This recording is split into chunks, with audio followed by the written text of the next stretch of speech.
হল শ্রী শ্রী জগদীশ পরমহংসদেবের প্রধান মন্দির।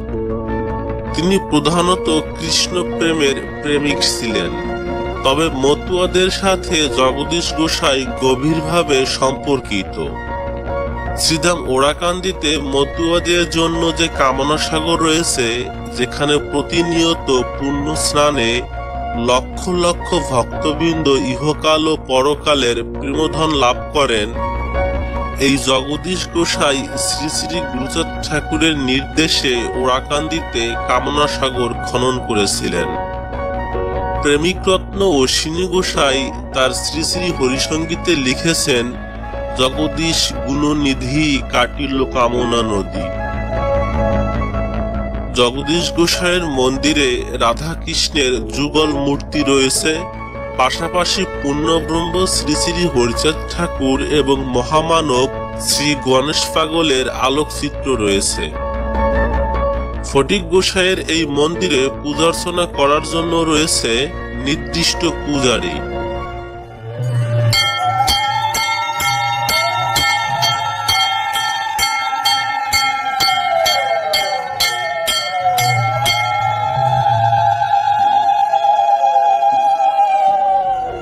প্রতিদিন সকাল ও সন্ধ্যায় মন্দিরে পূজা করেন তিনি। ফটিক গোসাইয়ের আশ্চর্য লীলা মাধুরীর অমীয় ধারায় ভক্তদের মহণ্ড শ্রী শ্রী তারক ব্রহ্ম হরিনাম সংকীর্তন, কুঞ্জভঙ্গ, নামযজ্ঞ সমর্পণ, নগর কীর্তন এবং দিনব্যাপী প্রসাদ বিতরণ।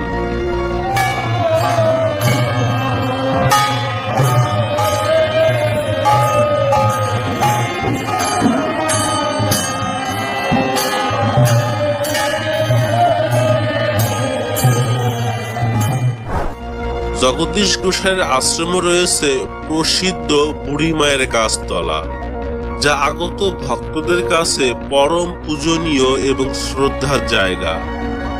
কিংবদন্তি রয়েছে এই বুড়ি মায়ের গাছতলায় মানত করলে পূর্ণ হয়, যার দরুন ভক্তদের কাছে মানত করা এবং কামনা বাসনার পূরণের অত্যন্ত গুরুত্বপূর্ণ একটি জায়গা হলো এই বুড়ি মায়ের গাছতলা।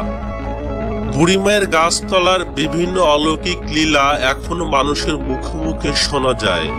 তাই হিন্দু, মুসলিম, বৌদ্ধ, খ্রিস্টান সকলে ভেদাভেদ ভুলে সকলে প্রার্থনা করে থাকেন এই বুড়ি মায়ের গাছতলায়।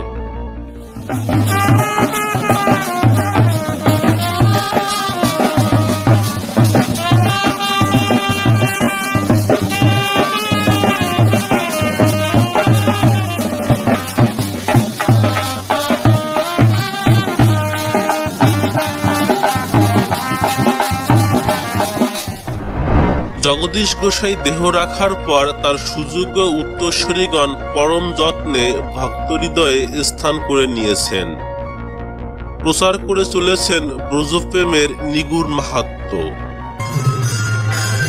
জগদীশ গোসাইয়ের ওনার নাম হইল, এক নাম হইল সুরেশ্বর, আর এক নাম হইল ভাগবত। তারপর ওনার কয় ছেলে মেয়ে ছিল? ওনার হইল 3 ছেলে। বড় ছেলের নাম হইল মানিক, মেজর ছেলে হইল দিলীপ, আর ছোট যে ছেলে রণজিৎ গোসাই। রণজিৎ গোসাই হে আছে। মন্দিরের পাশেই রয়েছে জগদীশ গোসাইয়ের উত্তরসূরিদের মন্দির। মানিক গোসাই, সুরেশ্বর গোসাই, দিলীপ গোসাই এবং রিপন গোসাইদের মন্দির রয়েছে।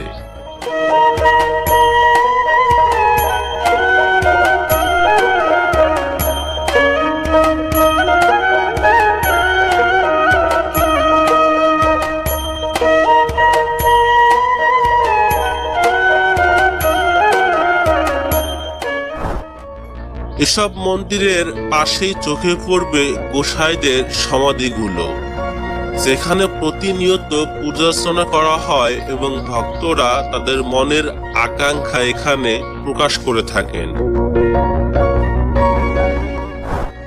মাঘী পূর্ণিমার এই পুণ্য লগ্নে চলে পূর্ণ স্নানের মহাযজ্ঞ। আশ্রমের পাশেই রয়েছে সুবিশাল দিঘি। এখানেই আগত ভক্তগণ জগদীশ গোসাইকে গভীরভাবে স্মরণ করে পুণ্য স্নানে অংশগ্রহণ করে থাকেন।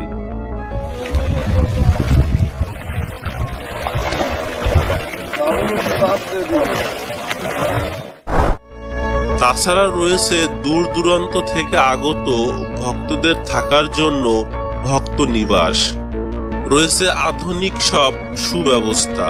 আশ্রমের ভিতরের চারপাশকে সাজানো হয়েছে বেশ মনোমুগ্ধ করে। রাতের বেলা যার সৌন্দর্য বেশি ফুটে ওঠে।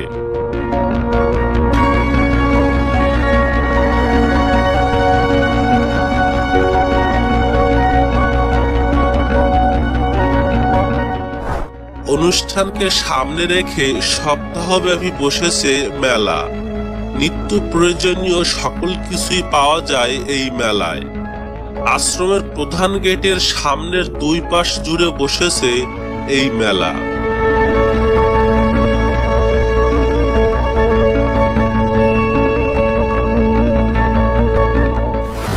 এখন চলুন জেনে নেওয়া যাক কিভাবে আসবেন আপনি এই জগদীশ গোসাইয়ের লীলাভূমিতে। মাদারীপুর জেলার সদর থানার কেন্দুয়া ইউনিয়নের দত্ত কেন্দুয়ায় অবস্থিত এই আশ্রম। ঢাকা বরিশাল হাইওয়ে ধরে মাদারীপুরের রাজৌর উপজেলার একটু সামনে আগালে কলাবাড়ি বাস স্ট্যান্ড। এই কলাবাড়ি বাস স্ট্যান্ড নামতে হবে। তারপর এখান থেকে ভ্যান বা অটোতে করে গেলে 15 টাকার মতো ভাড়া লাগবে।